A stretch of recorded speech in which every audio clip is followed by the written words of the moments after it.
Magelang hari ini.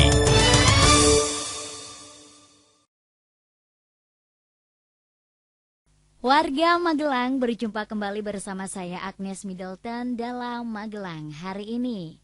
Rangkaian berita seputar kota Magelang sudah kami siapkan untuk Anda dan langsung saja kita mulai dengan berita yang pertama. Warga Magelang, gudang di sebuah pabrik mebel di Pasar Muntilan terbakar Rabu pagi. Kebakaran tak sampai meluas setelah 2 mobil pemadam kebakaran diturunkan. Menurut salah satu saksi mata, titik api pertama kali diketahui pedagang Pasar Muntilan sekitar 5:30 pagi. Pedagang kemudian menghubungi pemilik pabrik mebel, polisi, dan petugas pemadam kebakaran. Informasi selanjutnya. Hingga minggu ketiga bulan Ramadan, aktivitas di Terminal Tidar Magelang relatif normal. Saat ini angkutan mudik masih terlihat sepi. Kepala terminal menegaskan belum ada angkutan mudik lebaran yang masuk terminal. Namun diperkirakan 1 minggu sebelum lebaran angkutan mudik mulai beroperasi. Menjelang musim mudik lebaran, Wali Kota meminta para pemudik mewaspadai daerah yang rawan kepadatan.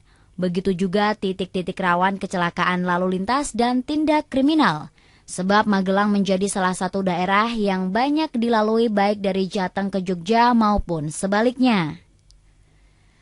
Sementara itu hanya selang sehari menjelang pertemuan lanjutan dengan Pemkab, warga desa Pasuruan, Mertoyudan, dan Bumi Rejo Mungkit mulai melunak. Hal ini terkait harga tanah yang akan dibebaskan untuk dibangun stadion. Kini warga bersedia menurunkan harga dari Rp600.000 menjadi Rp350.000 per meter. Keputusan tersebut merupakan keputusan warga yang diafiliasi pemerintah desa. 2 hari menempati pasar darurat belum membuat pedagang pasar Bandungan merasa nyaman. Beberapa pedagang sempat beradu mulut karena pembagian los dan kios yang tidak sesuai harapan. Pedagang juga merasa resah dengan keamanan kios mereka karena dindingnya menggunakan triplek. Informasi selanjutnya. Sebanyak 147 tenaga kebersihan yang bekerja di lingkungan Pemkot mendapat bingkisan lebaran. Hal tersebut sebagai wujud terima kasih atas peran besar mereka dalam menjaga kebersihan kota. Dalam acara tersebut, Wali Kota juga menghimbau para petugas kebersihan agar tidak ragu menegur warga yang membuang sampah tidak pada tempatnya.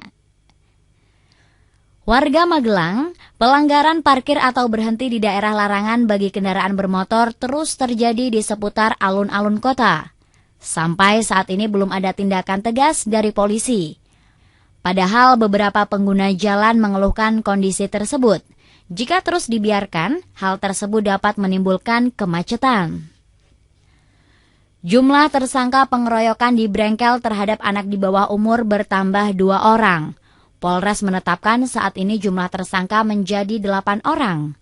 Kemungkinan jumlah tersangka masih akan bertambah karena saat ini masih ada 3 pelaku lain yang terlibat tapi belum ditangkap karena masih menjadi buronan. Seluruh kendaraan dinas di Polres Mako mulai dipersiapkan menjelang pengamanan arus mudik lebaran. Lebih dari 60 unit kendaraan diuji kelayakannya. 3 poin ditekankan dalam uji kelayakan ini, yaitu kebersihan mesin, kelengkapan surat-surat, dan kesiapan kendaraan tersebut untuk berpatroli. Kita menuju ke informasi terakhir. Warga Magelang, jelang lebaran stok darah di unit transfusi PMI Kabupaten sangat minim. Stok darah tersebut hanya cukup memenuhi kebutuhan untuk 5 hari ke depan. Walaupun stok minim, kebutuhan darah tetap terpenuhi karena menjelang lebaran ini, PMI mengadakan 4 kegiatan donor darah. Warga Magelang, demikian rangkaian informasi seputar Magelang yang sudah saya sampaikan untuk Anda dalam Magelang hari ini. Berita seputar kota Magelang bisa Anda dengarkan kembali di Magelang hari ini berikutnya. Saya Agnes Middleton. Sampai jumpa. Magelang hari ini.